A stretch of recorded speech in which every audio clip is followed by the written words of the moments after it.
be recognized. Be recognized is going to be, remember the formula, is going to be that normal gain of 300 million times the percentage of the asset that has been transferred. So the percentage transferred, if you go back, the percentage transferred is here. The percentage transferred is the 12.47, this figure here.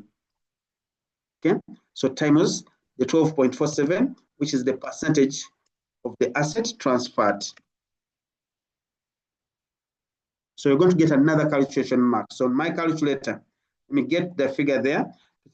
300 times the percentage transferred, which is 12.47.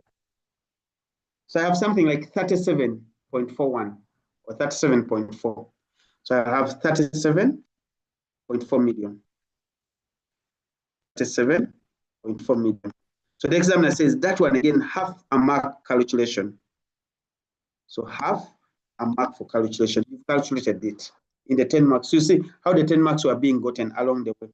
So this student now comes in to say, therefore, my accounting treatment in summary. So therefore, we shall say, therefore, in summary, on the date of the sale and this 1st July 2024, the treatment, the accounting treatment, the accounting journal for the sale and this back. The sale and this back is going to be, and let's put that in the table here. I have my debits and credits.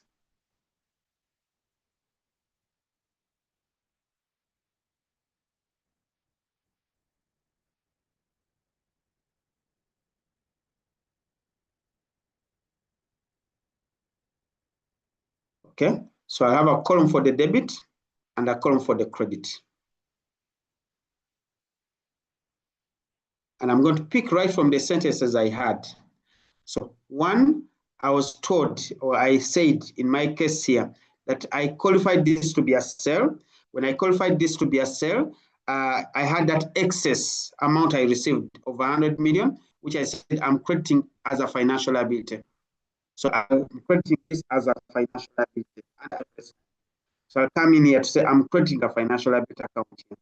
So my financial liability will be the excess monies, the excess received, excess receipt above the normal market price, above the normal market price, which is 100. I'll put it on the credit side.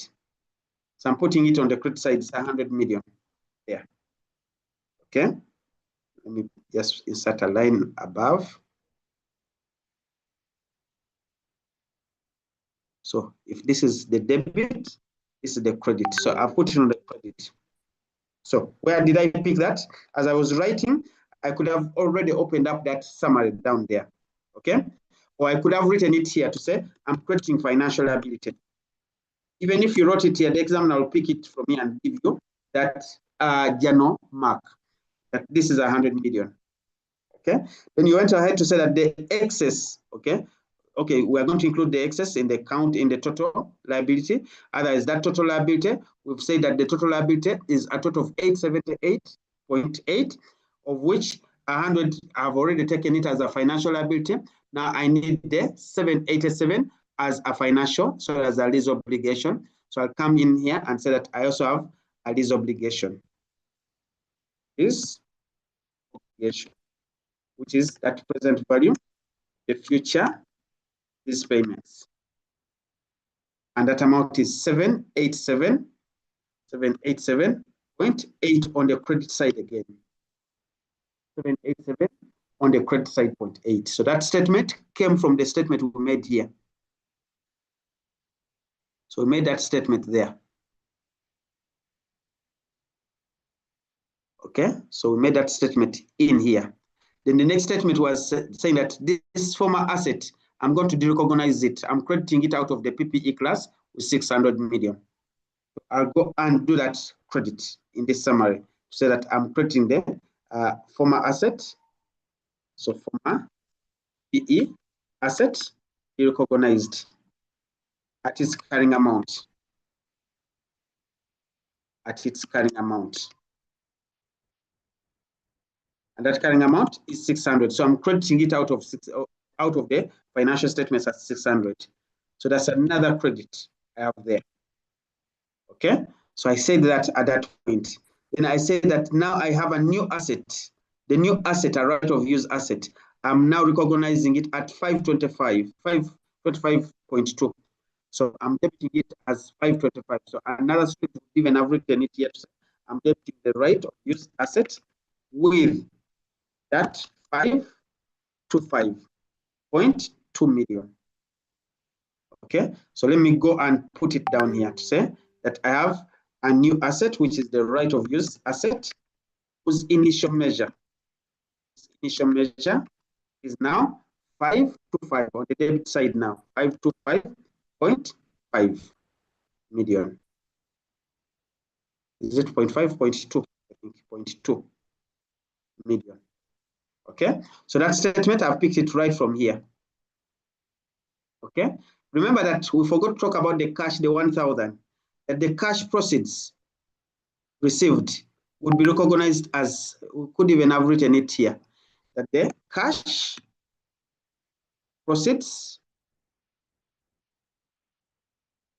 received will be recognized in the cash and bank. Recognized as cash and bank. In others, it's like saying I'm debiting cash and bank with 1,000. The real money you've received, I'm debiting cash bank with 1,000 million. So let me come and place that statement. That statement up there, by the way, would earn you a tick. And then you are summarizing it in here.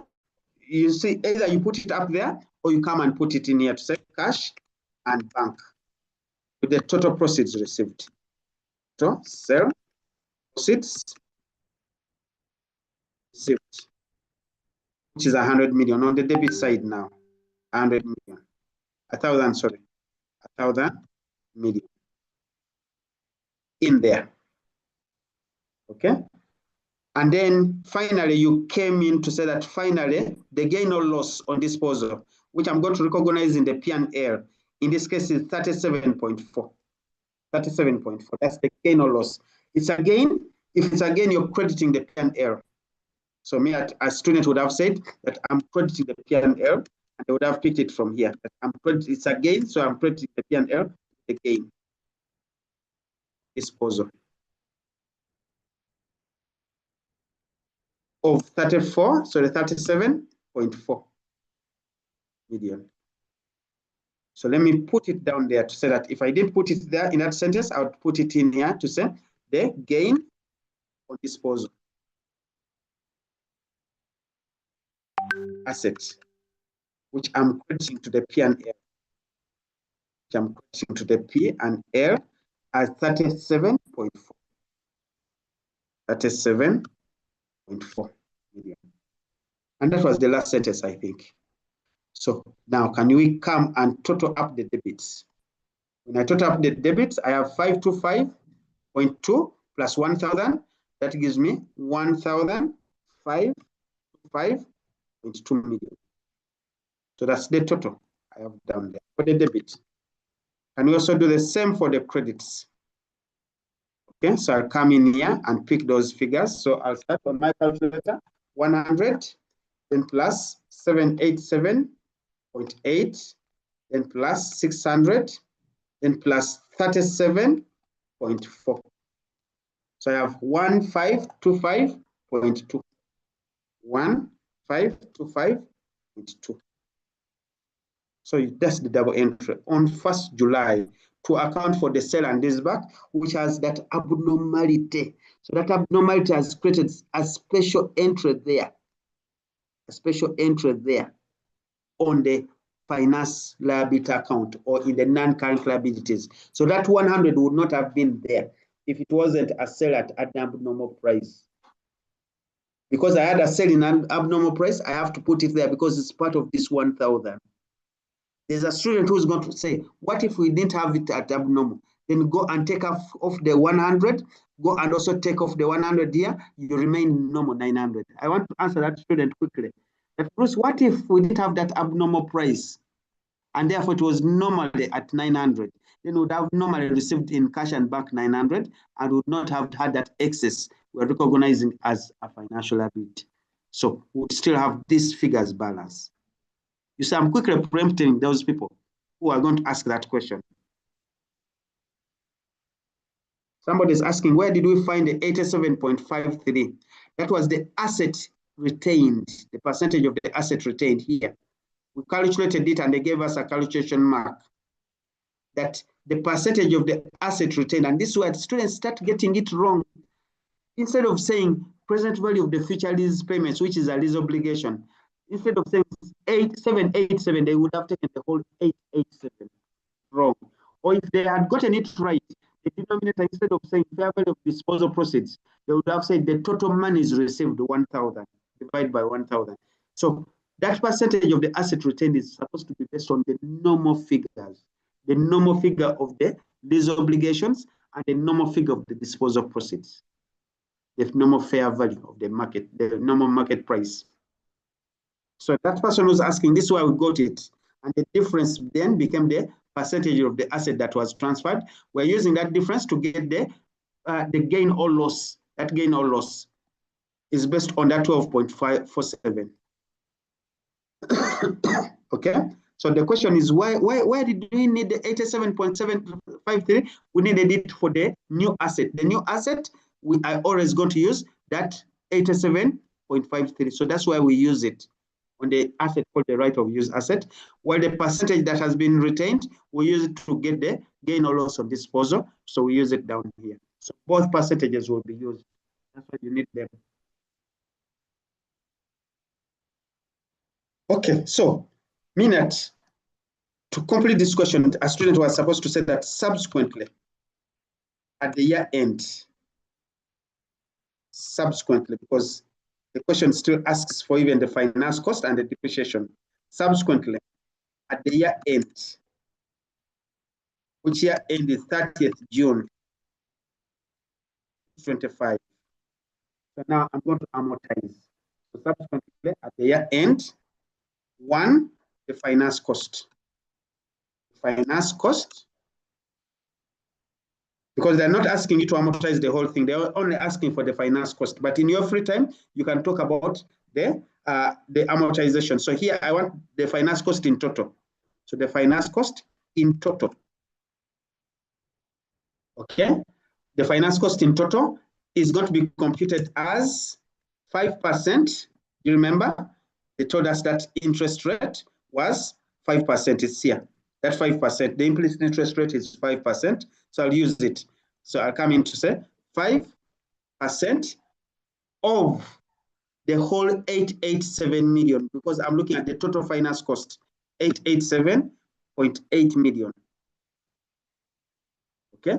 So on my calculator, 5% of 887.8 is 44.39 or 44.4. So the finance cost is 44.4 million, okay? Which is allocated to the lease obligation. So how much are we allocating to the lease obligation? To the lease obligation, we are allocating 5% of the present value of the future lease payments, which was 787.8 million. Okay, so I'll calculate that to say 5% of 787.7 gives me something like 39.4. 39.4 million.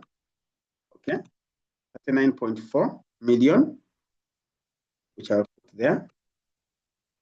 Okay, and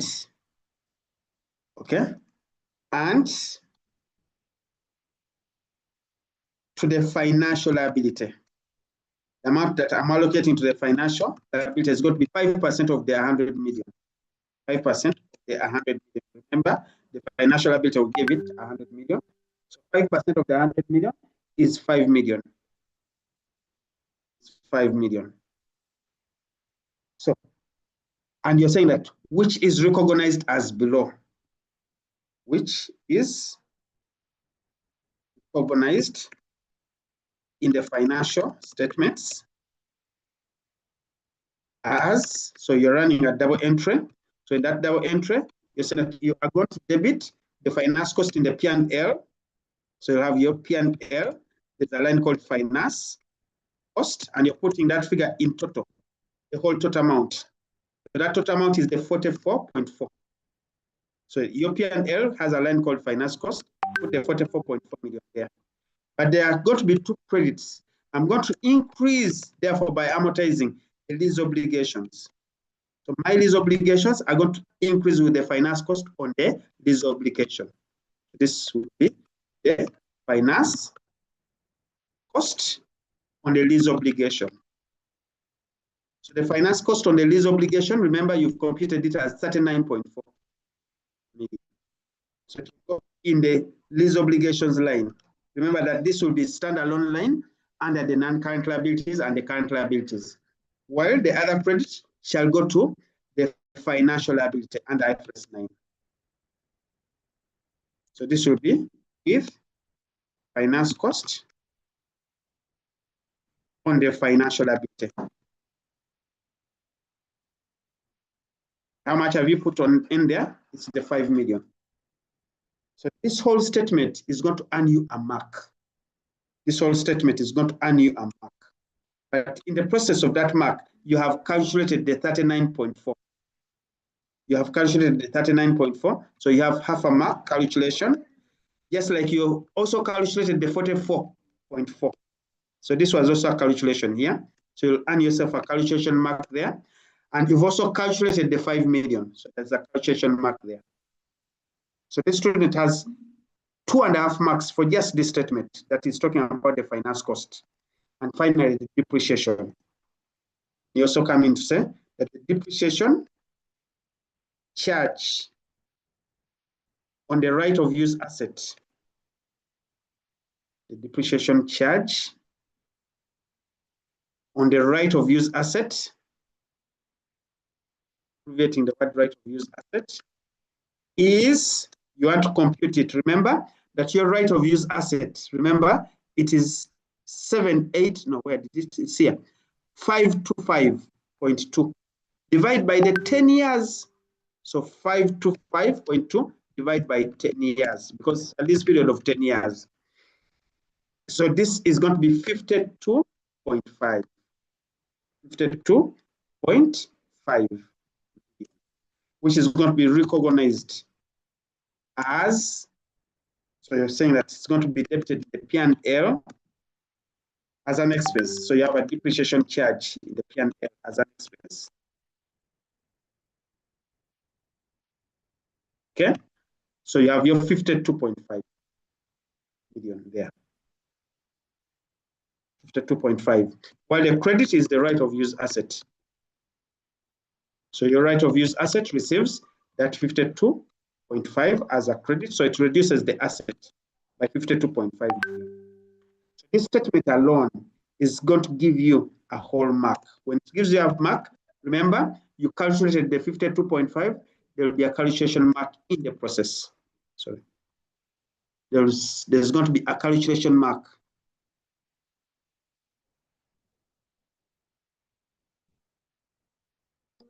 Okay, so half a mark calculation will be given to you there.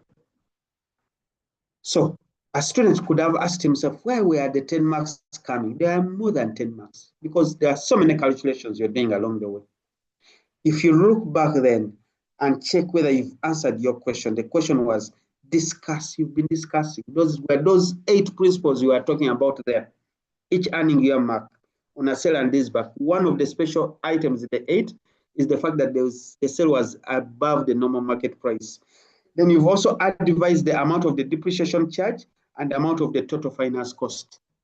So the total, you see the examiner used the word total. So you needed to go with the total finance cost there. So it was total finance cost, not just the finance cost on the lease obligation. It's total finance cost. Okay, so I think we've addressed that question. And for those of you who have been able to follow, you will be very sharp when this document comes to you immediately. If Icpar can send it to you immediately. For those who have even tried to write, have actually been able to write and pick the figures. First, the statements. The statements were the ones discussing. So we kept discussing. Along the way, we kept picking marks. But in the process of discussing, there were calculations we could not avoid to support our discussions. And finally, at the end of the year, we came and focused on two figures, the finance cost, because that's what he wants. So I didn't have to amortize the entire lease obligation, and I needed to restrict myself to the finance cost in total, and also the depreciation charge I've been able to compute and say where it should go.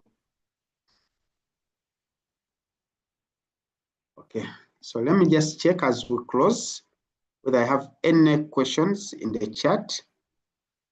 Or somebody was saying, come again on the 52,525.5.